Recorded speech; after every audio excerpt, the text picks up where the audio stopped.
Hey everyone, this is Evan for DKSC, and I am talking today about my predictions for Microsoft's E3 press conference.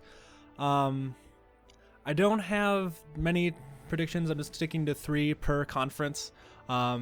If these are going to be paired with articles that I'm putting up on my personal blog, Elite Review.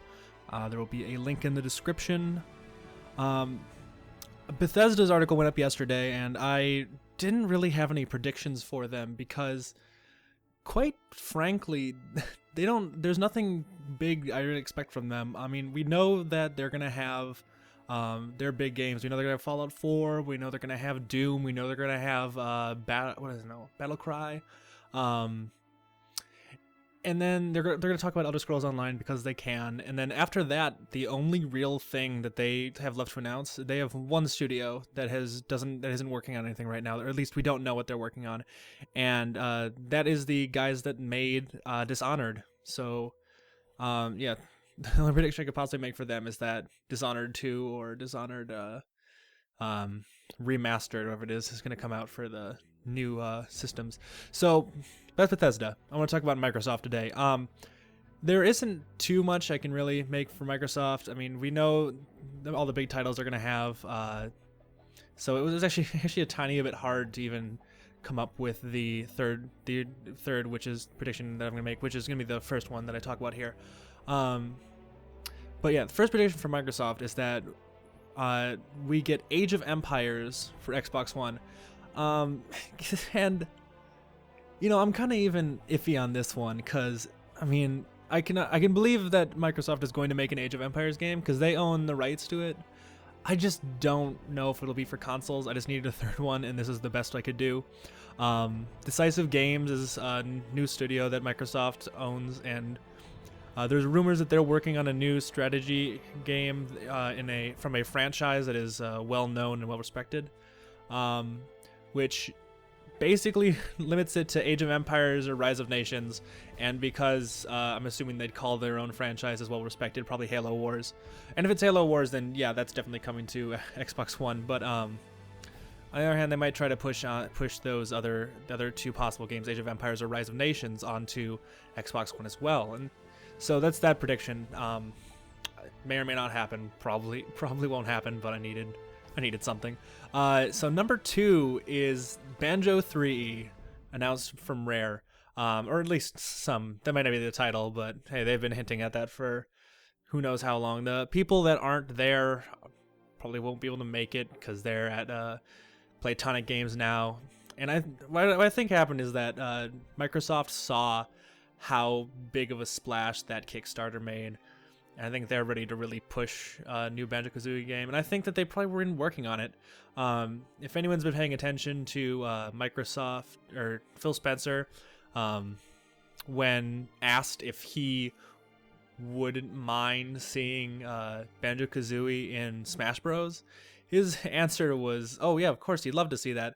And I can't really see in a business sense that being a smart move unless they're actually going to put out a new Banjo-Kazooie game. I mean, like, if you're gonna want one of your characters in a competing consoles game, then I mean, you kind of have to be putting something out to sell for it, right? I mean, I know they have Banjo-Kazooie and Banjo Tooie as well as Nuts and Bolts on Xbox 360, but I don't think they have that for Xbox One. So it's probably a good idea if it just makes business sense for them to announce a new game. And Rare, I don't know if they're a pretty big studio. I know they came out with Connect Sports, was it Connect Sports Resort, Connect Sports game last year? No, it's Connect Sports Rivals last year, and so they're a big enough studio that I think they can work on 2 games at a time. They certainly did that when they were working with Nintendo. So I figure they're working on something, and I figure someone, if not them, is making a new Banjo-Kazooie, and I feel we're going to see it. I feel the time is right. I think after the Kickstarter for Yooka-Laylee's success, there is no reason not to. All right, and that leads to the third and final prediction, which is that HoloLens, which was recently announced for Microsoft, was it Microsoft? I think it was Windows 10. Um, it's kind of like a weird interface. So you put on glasses and you can like interact with charts and stuff, apps like just that are just like floating on your walls or something, like hologram sort of thing. I think it's entirely possible they bring stuff out to the show. They have like three or four, possibly even more studios working on games specifically for HoloLens, or at least projects. To be honest, I think they might actually wait a year on this. It might be a bit too soon considering they just announced it. But they've also have mock-up images for Minecraft being on it, so I mean, hey, they might have had this going for a while. The thing is that they shouldn't do it. It's a terrible idea to do it because, specifically doing it during their press conference, because I mean, how do you show that? I mean, you could like put it up on the monitor to see how someone did it, but like, I mean, you could do that for Kinect Sports too, and for all the Kinect games, and I mean, everyone hated that, and that's what it's gonna have to be.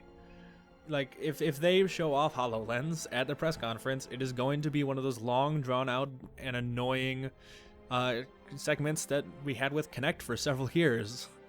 And I'm pretty sure no one wants it back. So, hopefully they don't do that.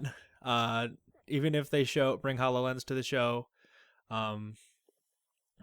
Prediction is that they do it, because I wouldn't put it past them. But at the very least, if it's soon enough, and I think it will be, they will bring something to the show, because I mean, they kind of have to. I think they're gonna try to show off something to like be a counteract to Sony's Project Morpheus. It's a pretty good thing to counteract it, really. So we'll see what that happens. All right, yep, that would be all the predictions for today. That's for Microsoft E3. You can check out the rest of the article where I go over like every single game that Microsoft has already announced, every single studio that they have, and what they're working on, what we think they're working on, what they could come out with. That's all there. And yeah, I also got a predicted game lineup of about 15 games that I think that they're gonna have at their show. All right, guys, we'll see you next. I have EA, which should hopefully go up sometime tonight. Might be late, though. Tomorrow will be Ubisoft and Sony. And that leaves Wednesday to be Nintendo and Square Enix.